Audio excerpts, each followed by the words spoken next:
some billions of pounds say in my account. Prevention is better than cures. Like, it's gonna be a little shaky here.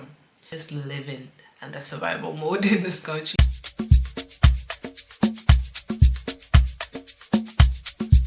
Hello guys, welcome back to my YouTube channel. My name is Rita Sampong, and this is your very first time seeing this beautiful face. Please do not let it be your last. Please like, comment, and subscribe if you haven't. Join the family. We are growing. We need to grow. So yeah. And anyway, as you can see by the title today, I'm gonna just talk about, kind of maybe elaborate about the things you need to be able to study in the UK plus. Just a little things I've learned. I've not learned a lot, to be honest. I'm just living under survival mode in this country, but I'm going to show you or tell you specifically the things I've learned. So without further ado, let's just begin. The first thing you need is a valid passport. A passport that is valid for the duration to which you be in the UK. If that is for 1 year, for 2 years, that it should be valid, at least valid to that time, because I think that would be the best you can do for yourself to reduce the hassle of getting into the country and now going to the embassy to try and renew your passport. Even though I don't think it will take a long time, but prevention is better than cures. Like, don't come and stress yourself. You already get into a new country, you're trying to figure out your lefts and rights. Even transportation, figuring out is another thing, and then you want to add on top of that your passport. Probably will be best if you try and get a new passport from your country. If that's not possible, but your passport validity is longer, and I think that'd be okay. The second thing you will need is a WASI certificate. That's dependent on the country you're from. For I specifically, I applied from Ghana, so I needed a WASI certificate to show that I was taught in English, that I understand English, and I passed my English test or my English subjects during my WASI time. So I think your WASI set is very important, extremely important. Third thing you need is your personal statement. It just really tells a story about yourself and why you chose to study in the school and the course you also picked, and also just a background to just let the school know who they are picking. You know, they don't want to just pick a ghost into the school, or like someone that isn't really committed or wanting to do the course. They want to make sure that they are taking good people to so that they can graduate with good results, could teach them good things. So it's best if you present yourself, you sell yourself in the personal statement. But I use a personal statement, but basically on my own, as obviously as it says, a personal statement on my own experiences. I also used other people's way of, like, the way they structured their statements, especially because I'm doing biotech. So I use those who kind of spoke about biomed, chemistry, kind of that laid. And also I used Dr. V, who also is very passionate about education, and she was talking about her personal statements and how she wrote them and all these things on her YouTube channel actually. So it really gave me an insight on how to structure it and add my own experiences, the things I've learned so far, because I was working before I came to the UK. So I also added my work experience and the things I really want to elevate myself in this career path, and so hence actually why I chose to study the course biotech. You need a reference. I don't know how many references you will need depending on your school, but you will need a reference, an academic reference, I think, or academic reference or a professional reference. So depending on who you want to pick, it will, just let them know beforehand before you try to submit everything. So if you're going to submit it in, let's say, your whole application for the school itself, and let's give it in January, just let the person know probably in October, November. Then you start pestering the person from the ending of October, so the person has your details, has your things to write, and gets it done early, because sometimes you can't blame your references, those who are supposed to give you references, because they're also busy and then they have stuff to do. So it's best to just give them a heads up, then they are able to be prepared and write what they're supposed to write. So you don't give them like 2 weeks time and say, oh, I need it on this day, and you give them 2 weeks a date to that. I'm even tired of me speaking it. It doesn't make sense. They are also human beings, they have things to do. So please just try and let them know beforehand. You also need your university certificate, because obviously if you're going to study your master's, you must have a bachelor's degree or something like that. Yes, so you need your university certificate. You have to request it from your school. Depending on everybody's school, to be honest. My school was easy peasy, I would say, but we thank God it was. And also you need your university transcripts, because you also need to know what course you did, obviously, and your grades. So yeah, you need your university transcripts. Some schools give scholarships depending on your grades. So the higher grade you get, the higher scholarship money offer you get. The lower grade you get, the lower scholarship money offer. It doesn't really mean that you're not good. It's just tactics, I think. They're using to buy students, so it's the game. After making sure that all these things I've said from the beginning to now are set, then you apply. What are you waiting for? Just apply. So you apply, and congratulations, because I know you will get it, so I'm telling you first, congratulations. Or if you've already gotten it, congratulations and welcome. You're then given a conditional offer from your university stating that they've given you a place, but it is conditional, one, because you're not the only one getting it. They need you to lock in the offer.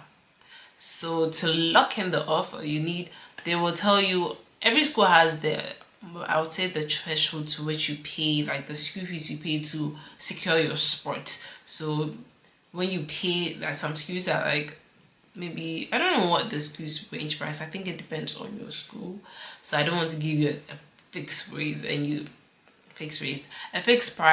think that, oh, a fixed fee, and you think that every school is like that. No, every school is different. So when you pay that, you then get your unconditional offer that states that you've been given the position, and so you'll be ready to move to getting your CAS, which is your confirmation of acceptance. No, your confirmation acceptance of study, because your school is going to be then your sponsor.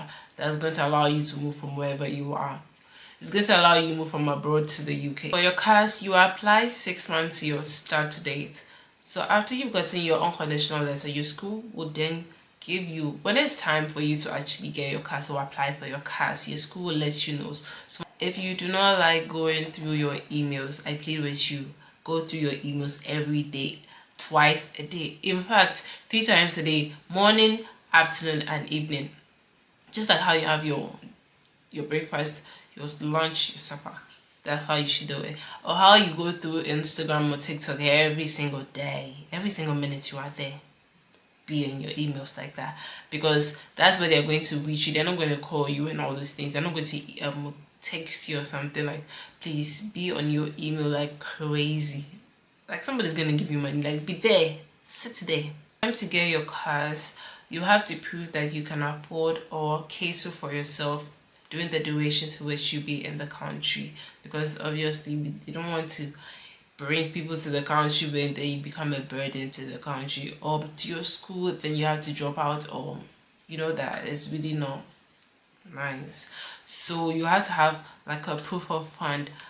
I can't really give you the exact price. I think it's about 9,000 ish or 10,000 ish.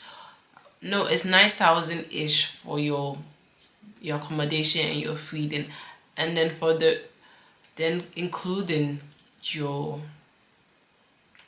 not including to the 9,000. So the 9,000 is for your accommodation and your feed and your transport and your everything, and then your school fees. The remainder of your school fees that you are yet to pay, because you remember I told you pay a certain fixed fee for your unconditional offer. So you deduct the fee you pay from the school fees you're supposed to actually pay. So the remainder of the school fees you're supposed to pay plus the 9,000 ish would be your proof of fund that you're supposed to have, or let me say the remainder of the funds you're supposed to have that you're going to use to cater for yourself.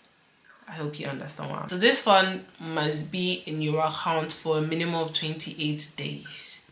It has to be in your account to the 28 day, a minimum of 28 days. So it can be more than, but your minimum should be the 28 days. So if we're going to use February, so when you put it in the money, maybe the 31st of March, so from February all the way to the 28th of February, that is a minimum of 28 days, or I think even more than that. So you can use that whole month's bank statement as your proof of funds, because your funds are already in it. When you're going to take your proof of funds out, or when you're going to apply for your CAS, the dates shown on your bank statement should be within 31 days of applying for your visa. So I would recommend it's best you do your the other bits of things you're supposed to do before you take your funds out or you request for the bank statement. So certain nationals will need to be screened for TB tests, and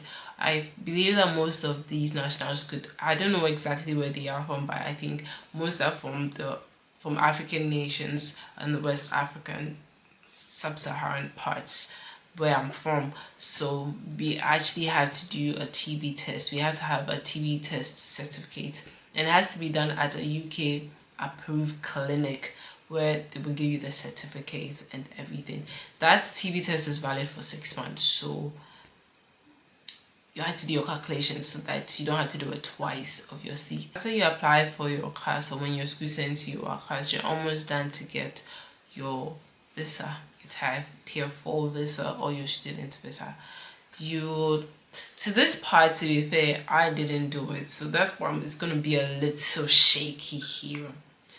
I used an agency that helped me do this, so I'm going to put the agency's number here or on top somewhere there, or in the description box. I think in the description box. This wonderful lady, Madam Rita, is the one who helped me in that part where you essentially just upload. You pay for your visa, you pay for your IHS, and then you upload the documents you need onto the website, and then you get a date for you to submit your passport for your visa. Do you get what I'm saying? It took me about 3 days to get my visa, and so I believe, like, I know maybe it's a Ghanaian thing, let me just be biased, but yeah, it really just took 3 days, and that was that. I'm so grateful for that.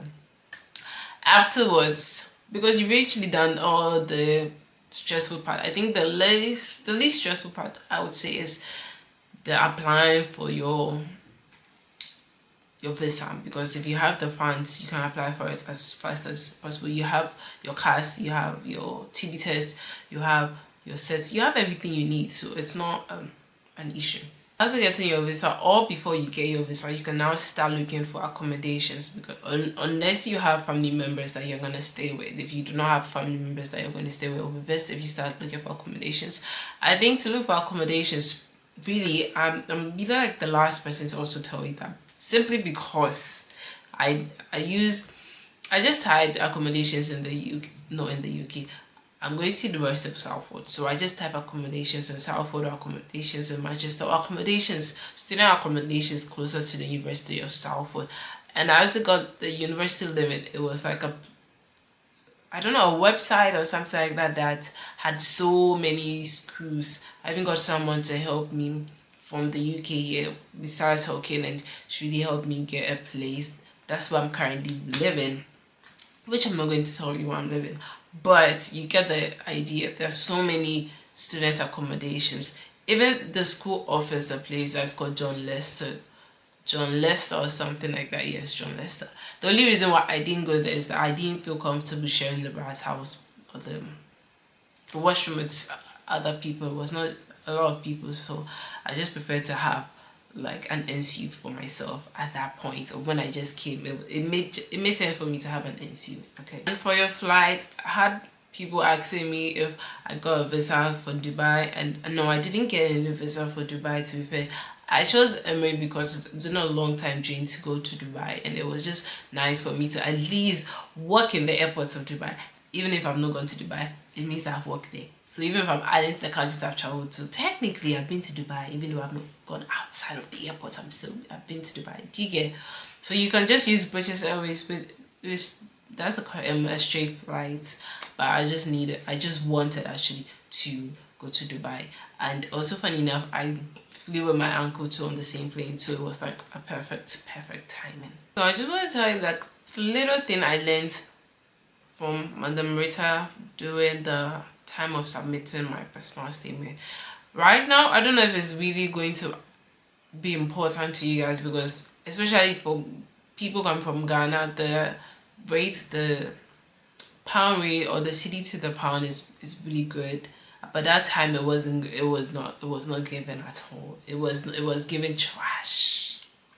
But so because I told you guys that you pay a certain fixed amount for your unconditional letter, and so the remainder of your school fees is remainder of your school fees plus the 9,000 ish money will be in your account. So before you submit your bank statement, you make sure you pay about 1,000 or 2,000 of your school fees, so that the money in your bank account could be used as like a good proof of funds. At that time the cedi was depreciating so much, and so I needed to do that, so that else if I submitted the money that I started putting by the time or the first day to which the money was in the account will not be valid, because it will not be able to stand the equivalent to that of the pounds that they needed to be in my account. I don't know if you get what I'm saying. I hope I'm making sense.